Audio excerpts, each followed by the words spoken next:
we're living in this fractured world and there's still beauty to be found amidst the brokenness. I make these large-scale works in nature that can only be seen from above, from my drone.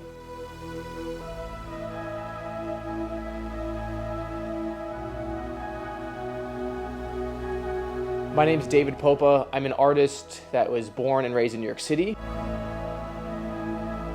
but I'm currently living in Finland. I'm an artist, but more than that, I would define myself as an adventurer and explorer. As a kid, I just absolutely fell in love with the great outdoors, besides the fact that I was living in New York City. And so just absolutely loved sports and just being active. And so I try to combine all of my loves of filmmaking, photography, and just being in the great outdoors into this sort of one genre that I do now.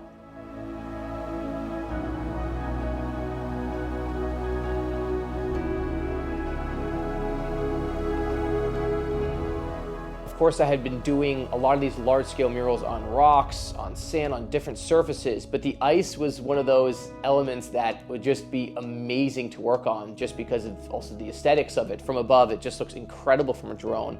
And living in Finland, the Gulf of Finland will freeze over almost every year and people will walk on the ice. And it was on my mind for a couple of years, and only this past winter that I actually end up finally starting a series on the ice.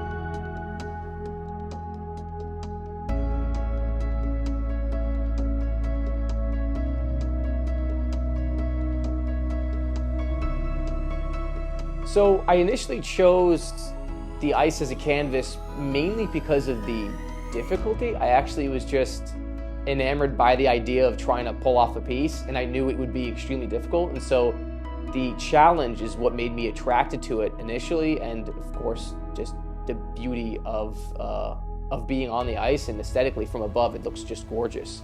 And so it's very difficult for so many reasons. The main one is the fact that it will literally, these ice flows will break on me while I'm working on the piece. The next difficult part is the fact that the pigment that I'll use to create the work will sink in and disappear while I'm working on it. And then the fact that I use sprayers and they'll freeze over if I don't have just the right balance of salt, and if the temperature is too cold, they'll still freeze. And so all these combined make it just really difficult.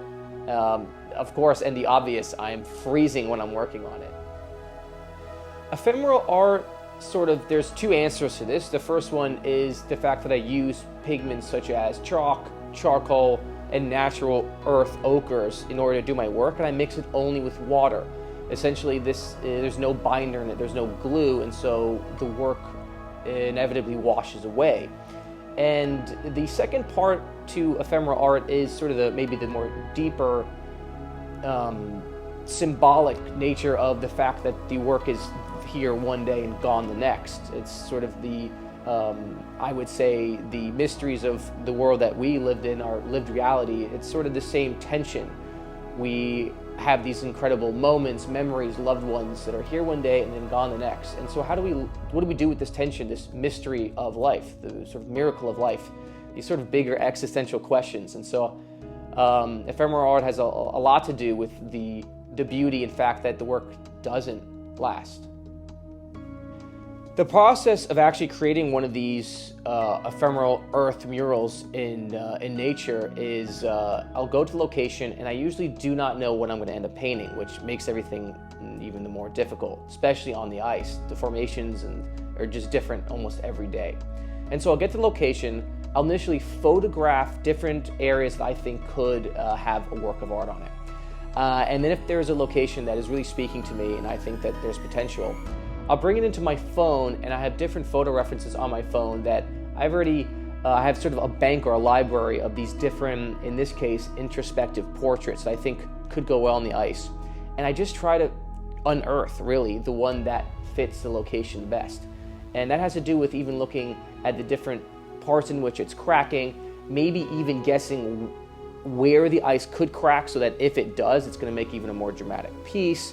And so then at that point, when I know that the location is great, I will actually place marks onto the ice. And this will act as reference points so that when I take another photo, I will then Photoshop the portrait onto the surface, and I'll know where I am in space. And that's how I pull off such large-scale works.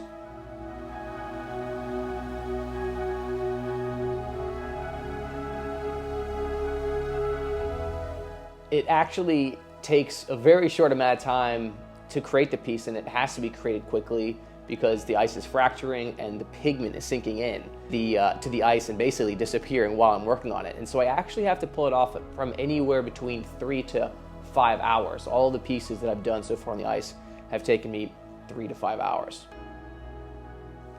People's reactions have been really varied. It's actually really quite funny. One of the main ones is many people think I'm like risking my life, and the reality is that I'm wearing a full dry suit, and so I'm actually in and out of the water sort of constantly. In some areas I actually have to swim a bit to even get to some of these ice flows, and so people think it's rather quite dangerous, but the reality is not too dangerous because I'm wearing a lot of appropriate gear. And other people's reactions, it's been really nice that people have been actually touched by the work, and that's sort of the goal with the work, is not just to appear that I'm doing something really cool and adventurous, but the fact that people are getting the tension there, that we're living in this fractured world and there's still beauty to be found amidst the brokenness.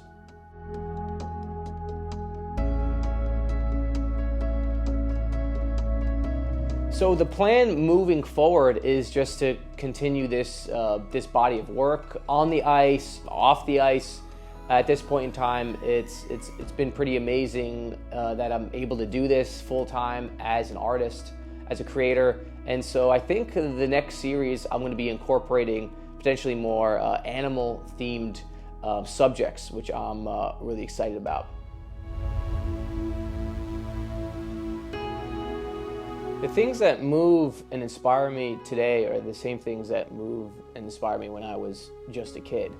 And that started with just falling in love with different films, crawling in the corner and listening to amazing film soundtracks. And what begins to happen is just these worlds and stories start to unfold. And as I guess as an adult, as a grown-up, my sort of life's journey or adventure is to create those into these physical manifestations. And I would have never thought that it would bring me to making these large works in nature. But if ever I'm feeling a lack of inspiration, I'll look back to the things that excited me as a kid, and part of that is having a family and having 2 kids of my own and seeing the way my kids play, and these sort of in-between moments of life. All of a sudden there'll just be a surge of inspiration or ideas, and those sort of miraculous moments are really special and really mysterious, and it's sort of kind of what I live for.